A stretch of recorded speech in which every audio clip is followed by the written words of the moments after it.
Nós oremos ao Senhor nesse momento. Vocês podem estar sentados mesmo, vamos orar, buscar a presença de Deus. Oremos. Deixar todos entrarem.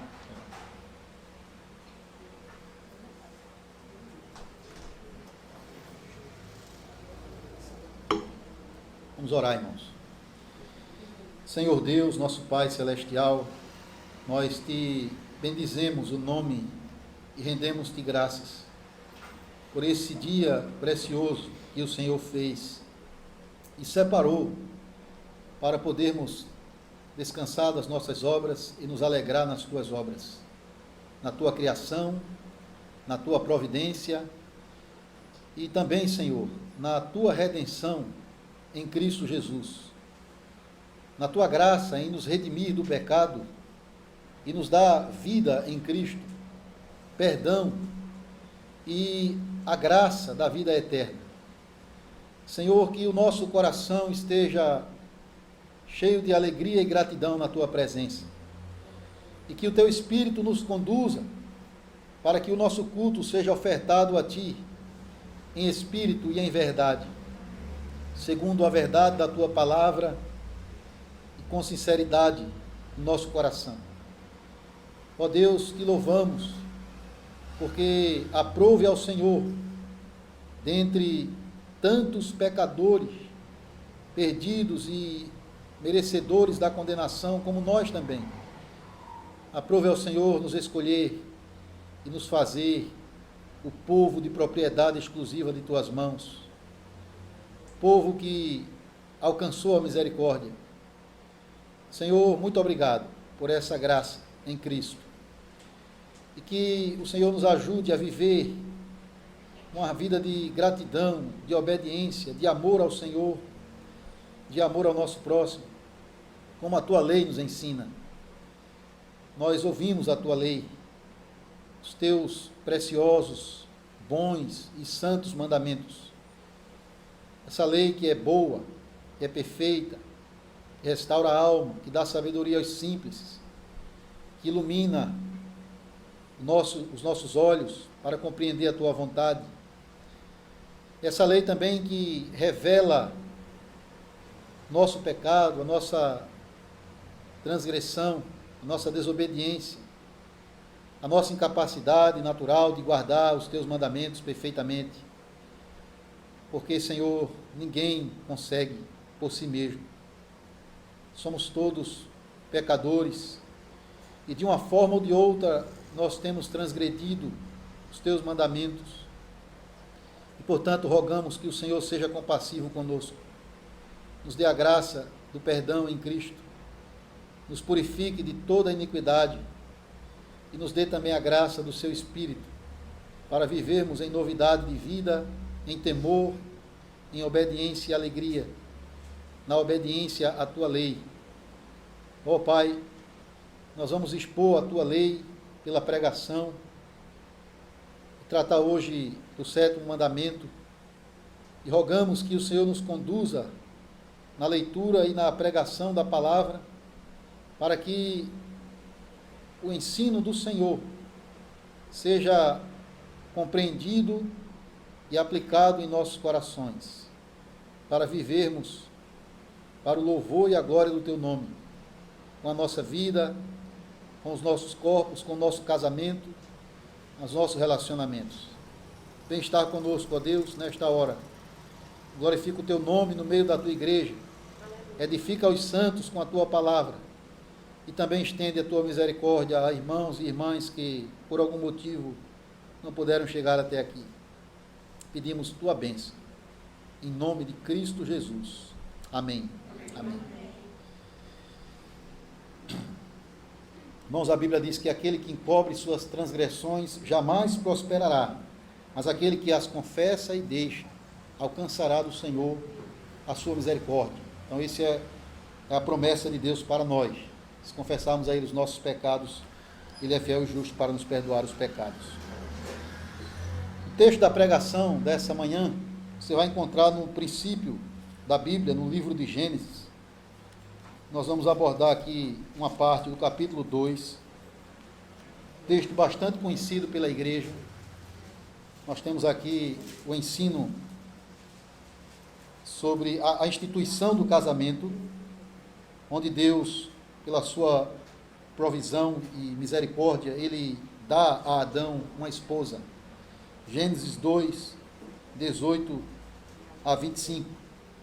Nós vamos olhar isso a partir também do 7º mandamento, que na verdade foi dado por Deus para proteger, preservar a instituição que Ele deu ao homem, que é o casamento. 18 a 24, de uma forma especial nós vamos olhar o versículo, vamos abordar uma boa parte do texto, mas especialmente o versículo 24. Diz assim: Disse mais o Senhor Deus: Não é bom que o homem esteja só. Far-lhe-ei uma auxiliadora que lhe seja idônea. Havendo, pois, o Senhor Deus formado da terra todos os animais do campo e todas as aves dos céus, trouxe-os ao homem para ver como este lhe chamaria.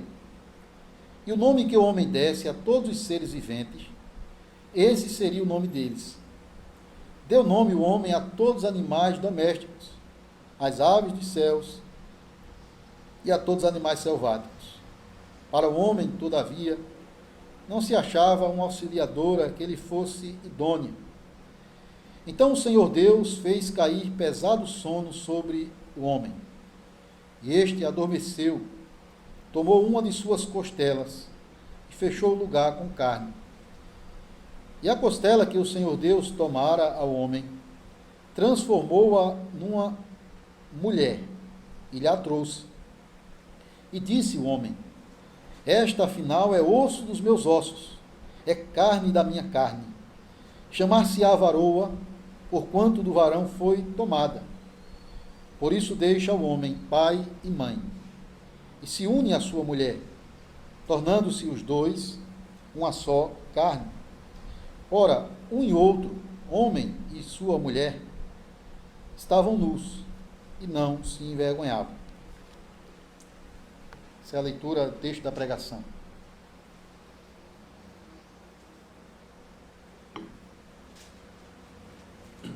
Amada igreja do nosso Senhor Jesus Cristo, o 7º mandamento, não adulterarás, ele foi dado por Deus como uma cerca de proteção para a manutenção e a preservação da pureza do casamento. Esse 7º mandamento, não adulterarás, ele é um mandamento que é dado por Deus, tanto para aquele que é casado, pois ele é chamado a cumprir os seus votos dentro do casamento, de ser fiel ao seu cônjuge, mas também para aquele que é solteiro, que deve se guardar de toda imoralidade sexual, mas também se preparar para se casar com alguém que também ame ao nosso Deus. E nós sabemos, irmãos, na sociedade moderna em que vivemos, que um dos mandamentos mais transgredidos da lei de Deus, dos 10 mandamentos, é o 7º mandamento. Primeiro, por causa da abrangência deste mandamento. Esse mandamento ele não é somente desobedecido quando alguém tem relação sexual com outra pessoa que não seja a sua esposa, mas também o ato só de olhar para uma pessoa do sexo oposto com uma intenção impura, Cristo diz, já se constitui pecado contra este mandamento. E sem falar em toda outra série de imoralidades sexuais contra a pureza da sexualidade que Deus estabeleceu, como relacionamentos homossexuais, como pedofilia, como vício em pornografia, divórcios ilegítimos e uma série de outras práticas que vai de encontro ao propósito de Deus para o sexo e o casamento. Daí a importância desse casamento, ou melhor, desse mandamento, é para preservar a pureza do matrimônio. Nós sabemos que o casamento em si, diante do mundo, dos incrédulos, embora muitos deles se casem, celebrem e façam grandes festas, o casamento ele é desprezado pelo mundo. Se a lei de Deus é desprezada, então a boa dádiva do casamento também vai ser desprezada pelo mundo. O mundo vai dizer que o casamento é algo que escraviza as pessoas, que você tem que ser livre. Você que é jovem, não se case, porque isso vai ser um peso para a sua vida. Sem falar, irmãos, no grande número de traições conjugais, divórcios ilegítimos que temos visto diante dos nossos olhos. Mas o que importa para nós, Igreja de Cristo, que quer andar nos caminhos do Senhor, não é o que o mundo diz ou pensa acerca do casamento, mas o que Deus diz, o que Deus pensa, o que Deus estabeleceu na sua palavra sobre o casamento. Irmãos, o casamento, ele não é uma instituição humana, ele não é uma invenção dos homens, não é um acordo que foi estabelecido entre as pessoas. O casamento, ele é, antes de qualquer coisa, uma instituição divina. É algo que surgiu no coração de Deus. É algo que Deus mesmo estabeleceu, criou e concedeu para o bem do homem e da mulher. Portanto, o casamento é algo que deve ser digno de honra entre todas as coisas, como diz Hebreus 13, verso de número 4. Porque o casamento, ele foi criado por Deus para não só trazer alegria ao homem e à mulher, mas para que ambos, nessa relação de casados, como seres humanos criados à imagem e à semelhança de Deus, eles possam refletir a glória de Deus no seu relacionamento. Por isso que Cristo vai dizer que o casamento, a relação de um homem com uma mulher, reflete, retrata o relacionamento dele com a sua igreja. Por isso que ele nos criou homem e mulher, pessoas de sexos diferentes, com características diferentes, mas com um propósito único de refletir a glória de Deus no domínio da criação, na geração de filhos, para prosperar, progredir com a humanidade, mas também no relacionamento íntimo de companheirismo entre um homem e uma mulher. Perceba que foi Deus quem celebrou o primeiro casamento da história. Foi isso que lemos aqui no nosso texto. É Deus quem provê uma esposa para Adão. Até aquele momento, Deus tinha visto que tudo que ele fez era muito bom. Tudo estava cumprindo o seu propósito na criação, adequado, conforme a sua vontade. Mas uma coisa ele viu que não era boa, é que Adão estava sozinho. Portanto, Deus resolveu trazer para ele uma esposa, uma auxiliadora, alguém que o completasse, alguém que lhe fosse idôneo, adequado para trazer ao homem cuidado, amparo e companheirismo. Então Deus faz Adão cair no sono profundo e retira uma de suas costelas e transforma numa mulher. E Deus apresenta esta mulher a Adão. É interessante, irmãos, que o texto diz que Deus trouxe esta mulher para o homem. Ele não somente a criou a partir do homem, mas ele também a trouxe para o homem. Verso 22. E lhe a trouxe. Então veja que Deus aqui, esse é o primeiro casamento da história da humanidade, e Deus, ele é a única testemunha presente, e é o que está ministrando a celebração deste casamento, naquele que foi o mais lindo cenário para qualquer casamento, o Jardim do Éden. E aqui nós vemos uma lição maravilhosa, irmãos, nessa expressão que Deus trouxe o homem para a mulher. Isso significa que casamentos não acontecem por acaso. Casamentos não é fruto de um destino cego, de uma sorte ou de um azar, não. Casamento é algo planejado, providenciado por Deus. Então a pessoa com quem você se casou, ou a pessoa com quem você ainda vai se casar um dia, se assim for a vontade do Senhor, isso tem a ver com a providência de Deus na nossa vida. Então aqueles que já são casados, eles não se conheceram por um acaso. Talvez você ache que foi por um acaso, mas vocês se uniram segundo o propósito de Deus. É Deus quem traz um para o outro. É Deus quem une um homem à sua mulher. E aqui tem uma palavra importante também para os jovens, aqueles que são solteiros. Eu acredito que dentre as suas preocupações para o seu futuro, está com quem você vai se casar um dia. se você tem esse dom, esse desejo no seu coração, que é legítimo, você se preocupa com isso. O fato é que você não deve desesperar. Às vezes alguns, porque a idade vai avançando, entram em desespero, ansiedade, e logo se unem com alguém num julgo desigual. É aquilo que a Bíblia chama de uma relação entre um crente e um descrente. E o Senhor diz que não há harmonia nisso, porque não há harmonia da luz com as trevas, nem do Senhor com o maligno. O Senhor condena esse tipo de relacionamento. Quem vai seguir por este caminho, ao invés de esperar na graça e na provisão do Senhor, pode lá na frente colher muito sofrimento e problemas com essa sua escolha naquele momento. Então, o jovem que almeja se casar, ele não deve fundamentar a escolha do seu futuro cônjuge em coisas como aparência, beleza física, simpatia, posição ou classe social daquela pessoa, mas ele deve olhar para o outro e buscar alguém fundamentado na fé, no amor que aquela pessoa tem por Cristo também. Esse é o ponto importante aqui. Procurar alguém que vai edificar a minha vida. Procurar alguém que vai me fazer crescer espiritualmente, que vai me levar cada vez mais para perto do Senhor. Então Deus nos chama a se casar com quem quiser. Para o crente a Bíblia diz, case com quem você quiser, mas somente no Senhor. Isso é tanto para o jovem, quanto para aquele que está viúvo também. E ele também é chamado, se ele é cristão, ele é chamado a se casar somente no Senhor. Então é esperar na providência de Deus, que na hora certa ele vai mostrar a pessoa certa para aqueles a quem ele deu o dom de casar.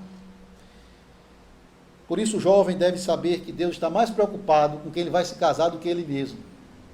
E ele deve atender os bons conselhos de seus pais e esperar na dádiva do Senhor. Não é isso que diz a Bíblia? Não é isso que fala o livro de Provérbios, o livro de sabedoria?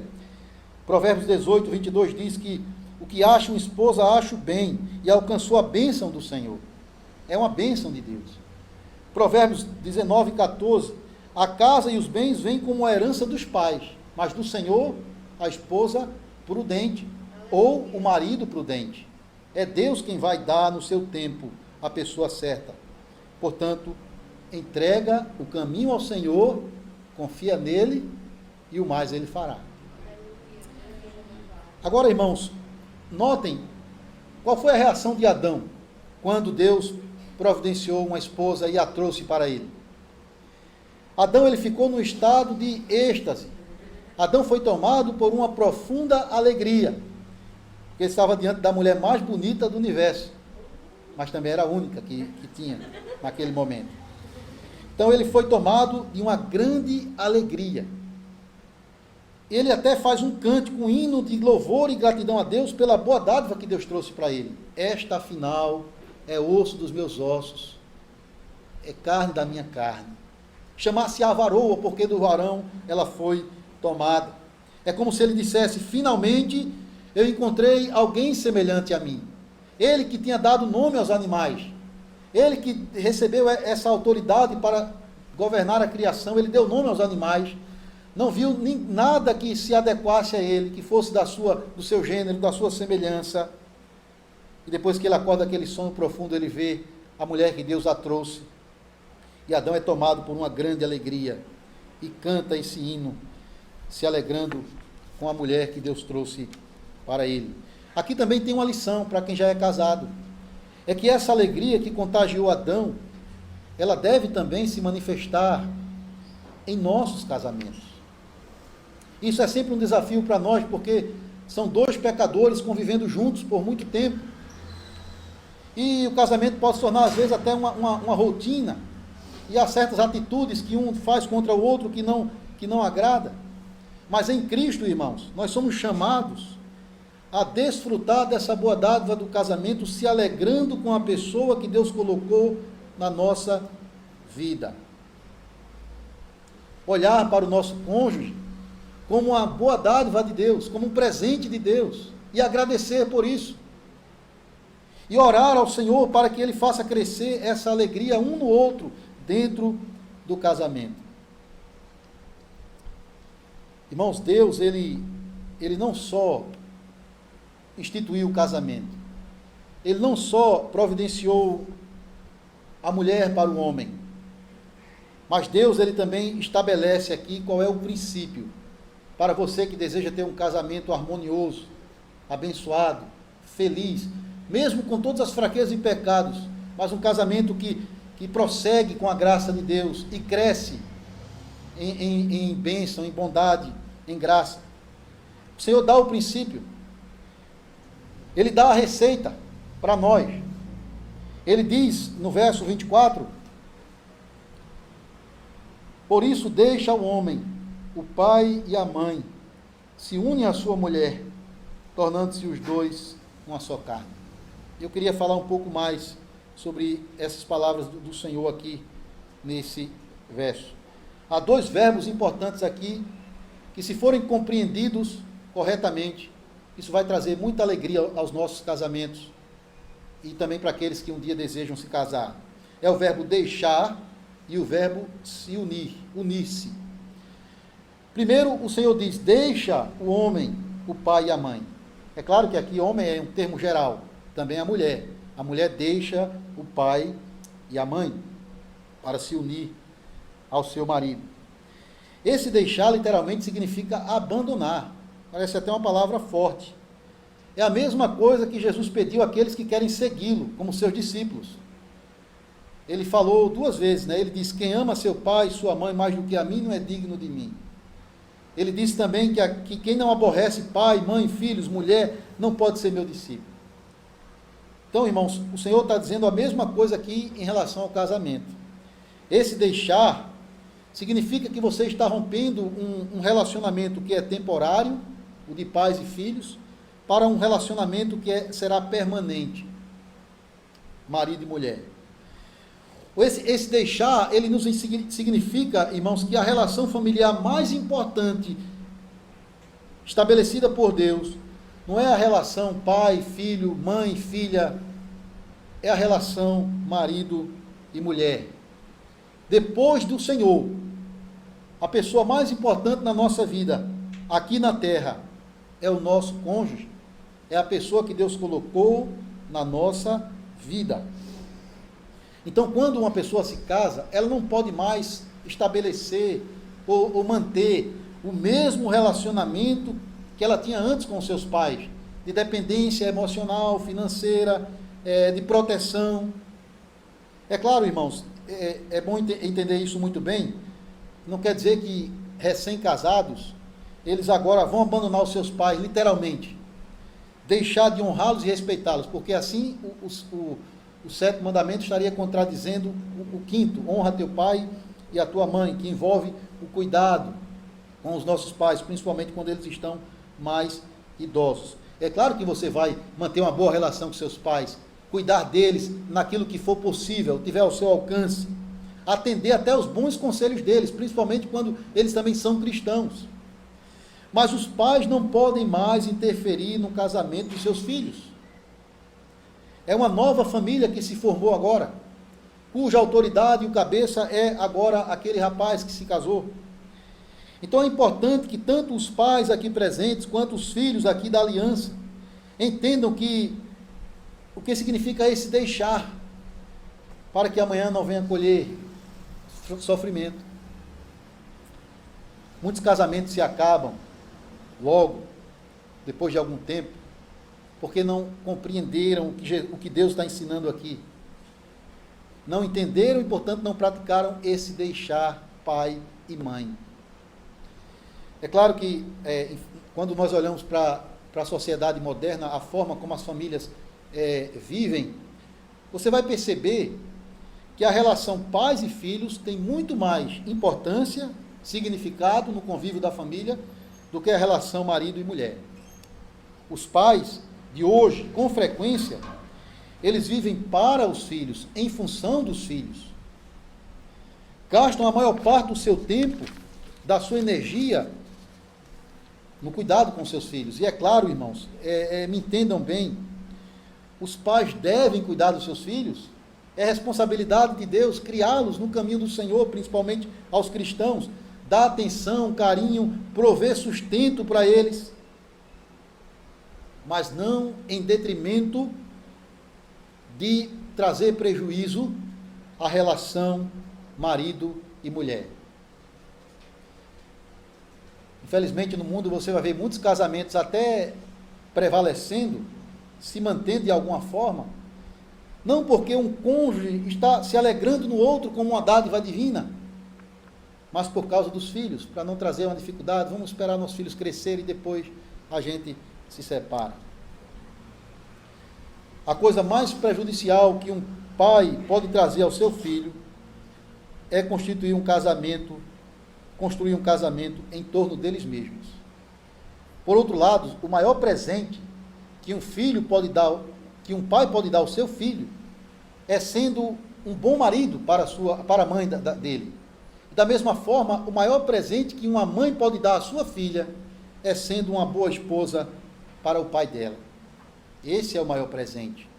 Porque quando os filhos veem casais que se amam, que se alegram um no outro, que têm prazer de estarem vivendo um para o outro e servindo a Deus e cuidando bem dos seus filhos, eles não vão ter amanhã nenhuma complicação de deixar a sua casa para estabelecer a sua própria família lá na frente. Portanto, é necessário entender esse deixar, esse princípio que Deus estabeleceu aqui. Mas a outra palavra importante é unir. O deixar, ele leva à união. É um abandono que leva a uma união. Deixa pai e mãe para se unir ao seu marido e à sua mulher, tornando-se os dois uma só carne. O que é que significa isso? O que é que esse verbo quer dizer aqui? Primeiro, esse unir-se significa que o casamento ele deve ser uma união permanente, para a vida toda, até que a morte os separe. Tanto é que o verbo no original, que é usado aqui, e foi traduzido como se unir ou unir-se, ele traz a ideia de cimentar. Cimentar, usar cimento para fazer alguma coisa. É algo que deve ser concreto, indissolúvel, que não pode mais ser quebrado. Então essa é a ideia, é o propósito de Deus para o casamento. É o que Cristo disse. Cristo, falando sobre o casamento como uma instituição divina e contra o divórcio que estava sendo uma prática ilegítima até mesmo dentro do povo de Deus. O Senhor vai dizer, o que Deus ajuntou, ou o que Deus uniu, não separe o homem. Então sempre a gente ouve, quando tem uma celebração de casamento, aquela frase, né? Até que a morte os separe. Isso às vezes a gente usa no documento que a gente usa no casamento. Então, o casamento cristão não é até que os pais se separem. Não é até que as discórdias, as dívidas separem. Não é até que uma gordurinha a mais ou um feijão que não ficou muito bom separe. Mas é até que a morte os separe. Só existem duas situações, irmãos, que a Bíblia coloca como sendo até aceitável e permissível por Deus para o divórcio. É quando há relações sexuais ilícitas, o adultério, a traição, e quando há deserção ou abandono do lar, quando um dos cônjuges vai embora e abandona a mulher ou o marido e segue a sua vida. Nesses dois casos, é possível. Ainda que, como cristãos, nós devemos orar ao Senhor para buscar a reconciliação, antes de qualquer outro caminho. É sempre esse, o propósito deve ser esse, buscar a reconciliação, porque o poder de Cristo pode sim restaurar casamentos quebrados. O poder de Cristo pode sim fazer com que duas pessoas que tiveram até um problema sério no seu casamento, eles sejam restaurados à comunhão. O Senhor pode fazê-lo. Por isso que nunca deve ser a primeira opção, ou logo ansiar por isso, o divórcio, mas procurar a reconciliação. É uma união indissolúvel, permanente. Mas também é uma união completa, casamento. É uma união onde ele diz aqui, os dois agora serão uma só carne. É uma união física, por isso que Deus deu o dom da sexualidade. É uma união emocional, intelectual e espiritual. Ou seja, irmãos, um não vive agora mais sem o outro. Um depende inteiramente do outro. Porque eles agora não são duas pessoas distintas, eles agora são apenas um no Senhor. E eles precisam mutuamente um do outro para se satisfazerem e se completarem em todos os sentidos, sexual, emocional, intelectual, espiritual.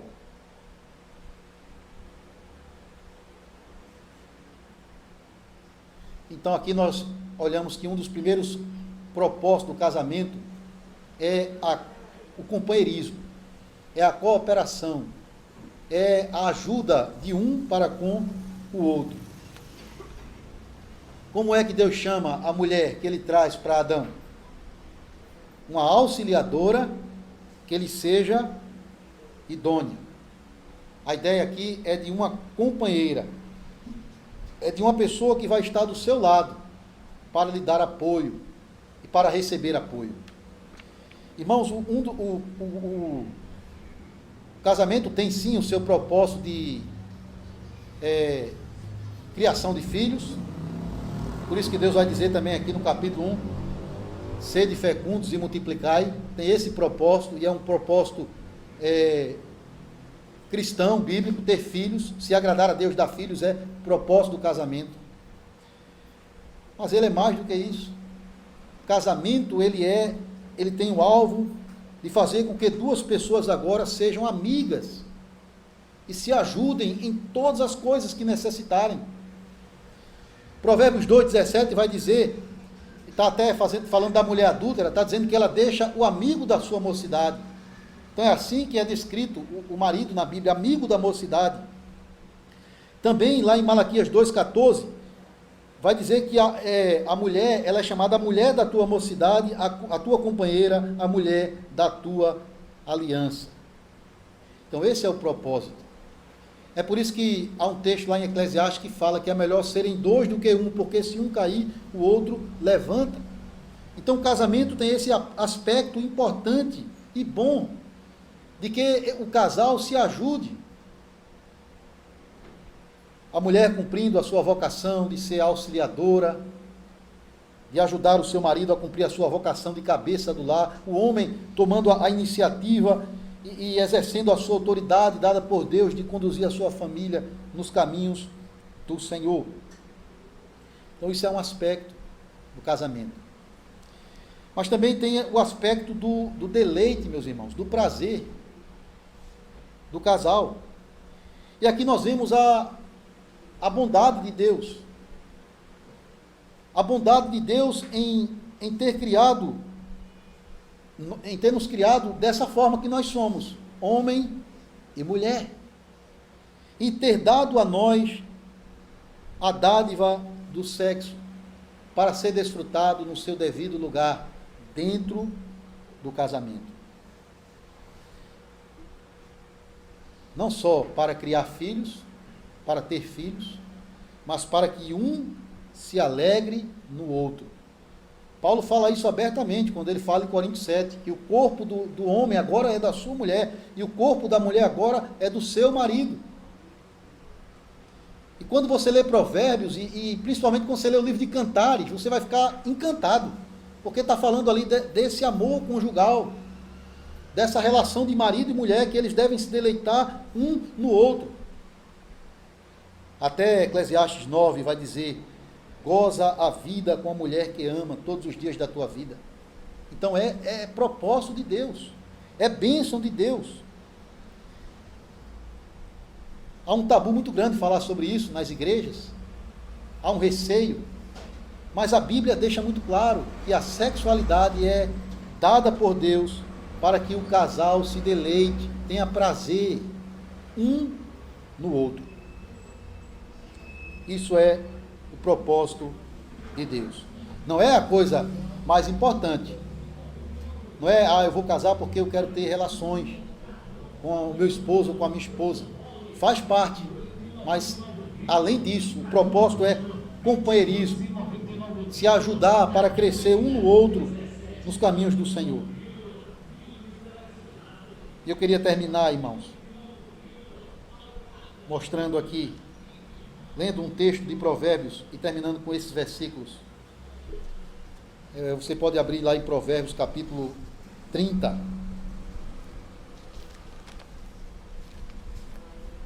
Provérbios 30, verso 18 e 19. Eu até, quando escrevi a carta em nome da igreja para a Idaiana, quando ela se casou com o André agora há pouco, né? Pouco tempo atrás, eu mandei uma carta citando esse versículo. Provérbios 30, verso 18 e 19 diz assim: há 3 coisas que são maravilhosas demais para mim.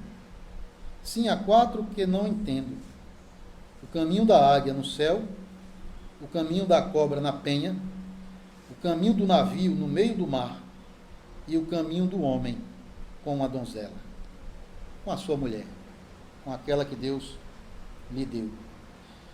Irmãos, perceba que o sábio que escreveu essas palavras, ele quer dizer que os 3 primeiros exemplos que ele apresenta aqui, ou seja, o caminho da águia no céu, o caminho da cobra em cima de uma rocha, de uma pedra, ou o caminho do navio no meio do grande oceano, ele vai dizer que essas coisas ajudam a entender a beleza, a maravilha do caminhar de um homem com a sua mulher. O que ele quer dizer sobre o caminho da águia no céu? O que é que a gente pode dizer sobre isso? A águia é um animal, é uma ave fantástica, maravilhosa. Tem várias lições que você pode tirar a partir da águia. E a maior característica de um voo de uma águia, meus irmãos, é a direção, é a meta, é o objetivo. Ela não voa à toa, por acaso, ela tem um propósito naquilo que ela está fazendo. Ou buscar a comida, né, como por exemplo, buscar a comida para os seus filhotes. Da mesma forma, o caminhar de um homem com a sua mulher necessita de propósito, de direção, de objetivo, de meta. É aquilo que diz lá em Amós 3, versículo 3. Andarão 2 juntos, se não houver entre eles acordo?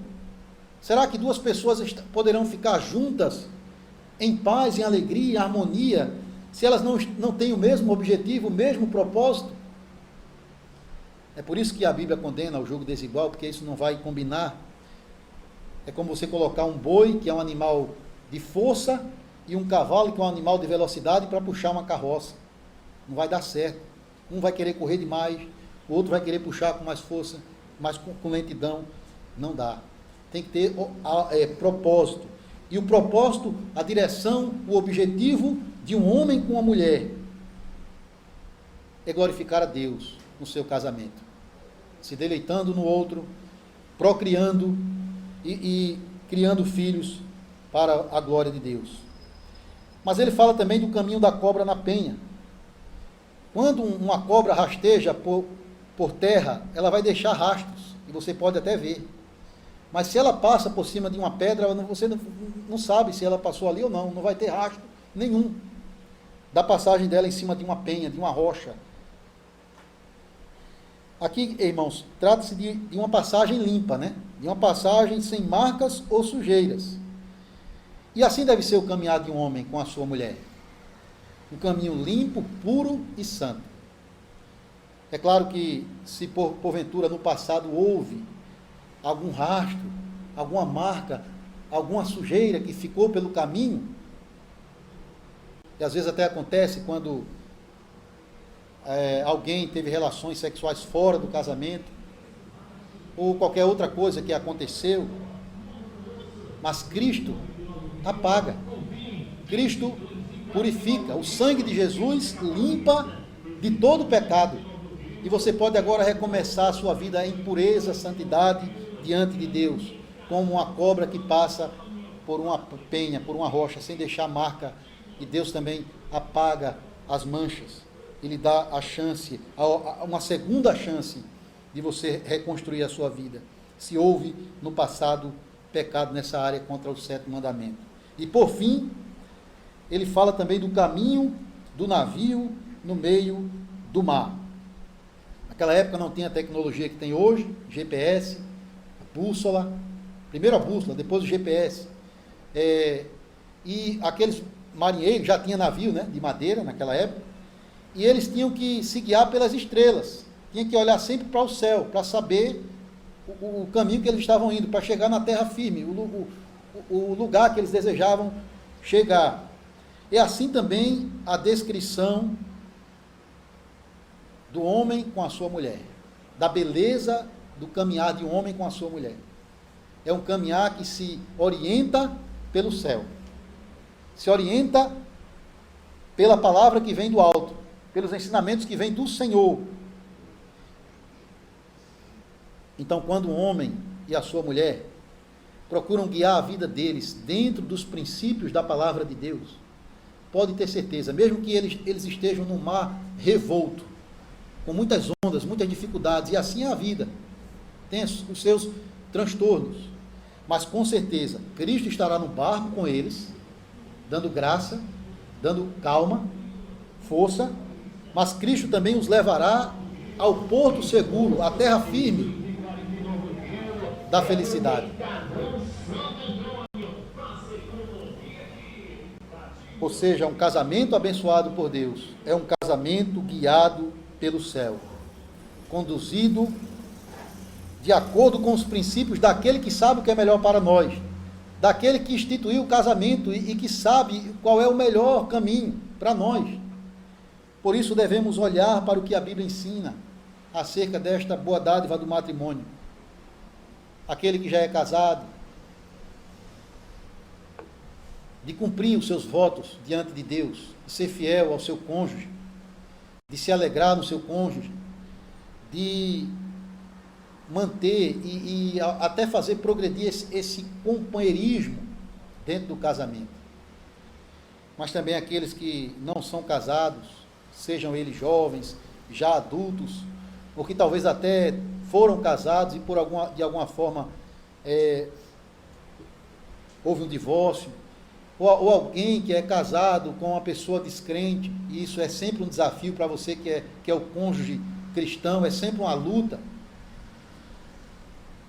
Que Deus lhe ajude, lhe abençoe, lhe fortaleça, que você possa conduzir a sua vida, o seu casamento, o seu relacionamento com a pessoa que Deus te deu, dentro dos princípios da palavra de Deus. Que Ele nos ajude, irmãos, a fugir da impureza, da imoralidade sexual e almejar um casamento santo. Que quando há casamentos abençoados por Deus, guiados pela palavra de Deus, a igreja só tem a ganhar. O testemunho de Cristo só tem a progredir. O reino dele só tem a crescer quando nós temos famílias estruturadas. Portanto, vamos não somente orar pelos nossos filhos da aliança, vamos também ensinar-lhes, desde a mais tenra infância deles, o que é que o Senhor quer deles no casamento. Qual é o caminho melhor para eles. E que Deus possa abençoar cada um de nós, para que cada família aqui seja um reflexo daquilo que está escrito lá no Salmo 128. E nós vamos agora cantar este salmo, e assim, tendo famílias abençoadas, teremos também igrejas abençoadas e uma sociedade mais justa. Que Deus abençoe. Amém.